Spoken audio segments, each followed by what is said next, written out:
नमस्कार। आप देख रहे हैं आरडी न्यूज डिजिटल चैनल। मैं आपका राष्ट्रवादी सनातनी पत्रकार वीडी पांडे, संपादक के मन की बात राष्ट्र के साथ। आप सभी को 21 जून को मनाए जाने वाले योगा दिवस की हार्दिक बधाई और शुभकामनाएं। आपको और हम सभी को बहुत ही खुश होने की जरूरत है, क्योंकि जो हमारे महर्षि, जो हमारे संत महात्मा जिस योग को करते थे और वो केवल भारत तक में सीमित था, जिसे हमारे ऋषि पतंजलि जी ने स्थापित किया विधि को, योग विधि। हमारे ऋषि पतंजलि की देन है योग विद्या। और योग बहुत बड़ी चीज है जिसको हम अभी भी समझ नहीं पा रहे हैं। अंतरराष्ट्रीय योग दिवस मनाने का यही उद्देश्य है, और अंतरराष्ट्रीय योग दिवस मनाए जाने के पीछे देश के यशस्वी प्रधानमंत्री नरेंद्र भाई मोदी का बहुत बड़ा योगदान है कि अपने योग को, अपने देश की धरोहर, अपनी देश की विद्या को हमने अंतरराष्ट्रीय स्तर पर स्थान दिलाया। इसके लिए वो बहुत ही बधाई के पात्र है, और साथ ही पूरी दुनिया का कल्याण भी इससे होगा। पूरी मानव सनातन धर्म की व्यवस्था है, उसकी जितनी भी विद्याएं हैं वो पूरे मानव जाति के, पूरे विश्व के, पूरे ब्रह्मांड के जीवों के कल्याण की कल्पना से ही उसमें निहित है। तो योग केवल मेरे मन की केवल ये बात है कि योग केवल एक दिन ही ना करें 21 जून को, योग को नियमित करें। प्रतिदिन सुबह उठें और योग करें। यदि आपके पास समय नहीं है तो आप केवल 1 या 2, 3, 4, 5 जो भी आपके पास समय हो, खास तौर पर आप प्राणायाम को जरूर अपनाएं। प्राणायाम योग विद्या की वह महत्वपूर्ण विद्या है जो आपके शरीर को मन से जोड़ता है। प्राणायाम संस्कृत के 2 शब्दों का मेल है, प्राण और आयाम, जो आपके सांसों को नियंत्रित करता है।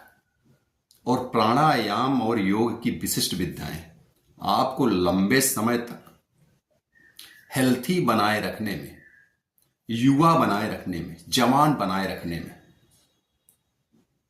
मददगार है। योग करें, निरोग रहे। योग करने से आपका मन, मस्तिष्क, आप स्ट्रेस, तनाव से दूर होते हैं। मन आपका शांत होता है, आपका हृदय मजबूत होता है। जैसा कि आप देख रहे हैं कि इस समय मनुष्य इतना तनावग्रसित है तमाम चीजों को लेकर, और उसी टेंशन और तनाव, स्ट्रेस में वो अपनी जीवन की लीला को भी समाप्त कर लेता है। इस कदर वो तनावग्रस्त हो जाता है। तो आप योग करते हैं तो तनाव से आपको राहत मिलती है। साथ ही आप देख रहे हैं कि लगातार क्या बूढ़े, क्या जवान, क्या बच्चे हार्ट अटैक हो जा रहा है, हृदय काम करना बंद कर दे रहा है, चलते फिरते, गाते, नाचते, कूदते सेवाएं समाप्त हो जा रही हैं। तो आपका हृदय भी मजबूत होता है, योग करने से स्ट्रांग होता है हृदय। तो हमारा मन, मस्तिष्क, हृदय, शरीर, हमारी रक्तवाहिनियां, रक्तचाप, फेफड़े, हमारे पाचन शक्तियां, हमारा पूरा शरीर योग करने से ये मजबूत होता है। सही ढंग से शरीर में हमारे रक्तचाप का प्रवाह होता है। हम हाई और लो ब्लड प्रेशर से भी निजात पाते हैं। फेफड़ों के संबंधित टीबी आदि जैसे तमाम असाध्य रोगों से भी हम योग करके निरोग रह सकते हैं। तो उसमें महत्वपूर्ण है, यदि आपके पास समय नहीं है तो आप प्राणायाम ही अपना लें, और प्राणायाम को ही करके आप एक लंबा जीवन जी सकते हैं। लंबे समय तक आप स्वस्थ रह सकते हैं, लंबे समय तक आप युवा बने रह सकते हैं। प्राणायाम सारे योग विद्या की निचोड़ है। यह कहें कि 80% आपने योग कर लिया। और साथ में यदि आप सूर्य नमस्कार कर लेते हैं, थोड़ा उछल कूद लेते हैं, तो आपने समझ लीजिए आप कि आपने पूरा योग कर लिया।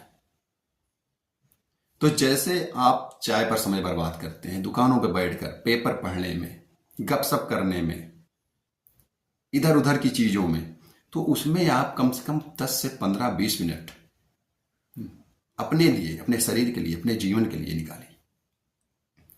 क्योंकि जब आपका स्वस्थ शरीर है, तो एक कहावत है कि स्वस्थ शरीर में ही स्वस्थ मन निवास करता है। जब आपका शरीर सही रहेगा तो आपका मन मस्तिष्क भी सही रहेगा, और आप बिजनेस हो, व्यापार हो, खेल कूद का क्षेत्र हो, पढ़ाई लिखाई का क्षेत्र हो, कंपटीशन का क्षेत्र हो, आप हर क्षेत्र में 100% अपने परफॉर्मेंस दे पाते हैं, अपने आप को वहां सिद्ध कर पाते हैं अपनी क्षमता के अनुसार। जब आपके शरीर में ही दिक्कत है तो आपका मन भी व्यथित रहेगा, परेशान रहेगा, तो आप कुछ कहीं भी ना सही ढंग से आप व्यापार कर पाएंगे, ना पढ़ लिख पाएंगे, ना अपने पारिवारिक जिम्मेदारियों को सही से निभा पाएंगे। इसलिए योग करें, निरोग रहें, और साथ में फल फूल, हरी साग सब्जियां, दूध से बने में जो है खाद्य पदार्थ, ज़्यादा मिर्च मसाले तैली और निशाचरी भोजनों से भच्छ अंडे, गोश्त, मछली, इनको अवॉइड करें। हरी साग सब्जियां खाएं। हनुमान जी फल फूल खाने वाले थे और निशाचरों की पूरी लंका को अकेले जाके दहन कराए। अंगद जी का पैर पूरे निशाचर मिलकर नहीं उठा पाए। ये हमारे योग, आयुर्वेद और शाकाहार की ताकत है। पूरी दुनिया में योग अपनाने वाला सनातनी आज प्रत्येक जगह अपने परचम को लहरा रहा है, और जो कार्य प्राचीन समय में हमारे योग ऋषि पूज्य पतंजलि जी ने किया, वही कार्य आधुनिक समय में योग गुरु बाबा रामदेव ने किया, और भारत सहित देश के प्रधानमंत्री के नेतृत्व में पूरी दुनिया को योग की पाठशाला, योग विद्या को बता दिया। तो अब आप YouTube पर जाकर, टीवी में भी योग गुरु रामदेव बाबा जी के प्रोग्राम आते हैं, अन्य संतों के भी प्रोग्राम आते हैं, तो आप कहीं से भी योग सीख सकते हैं, योग के विषय में जानकारी ले सकते हैं, और उसके अनुसार आप योग कर सकते हैं। लेकिन निस्संदेह योग का कोई साइड इफेक्ट नहीं है। योग करके आप बहुत बड़ा काम कर सकते हैं हर क्षेत्र में। तो एक बार पुनः देश के प्रधानमंत्री और योग गुरु बाबा रामदेव मोदी जी को बहुत बहुत धन्यवाद कि उन्होंने भारतीय विद्या को अंतर्राष्ट्रीय स्तर पर मुकाम हासिल कराने में महत्वपूर्ण योगदान दिया, और आज पूरी दुनिया अंतर्राष्ट्रीय योग दिवस, योगा डे मना रहा है, और उससे लाभान्वित भी हो रहे हैं। तो इसलिए एक दिन न मनाएं, नियमित योग करने की आदत डालें, योग करें, निरोग रहें, और लंबे समय तक अपने तन मन स्वस्थ को आप फिट रहें। तो आपको ये वीडियो कैसी लगी आप कमेंट्स करें। आपने सब्सक्राइब नहीं किया तो सब्सक्राइब करें। अपनों तक इस महत्वपूर्ण जानकारी को शेयर जरूर करें। जय हिंद, जय भारत, वंदे मातरम।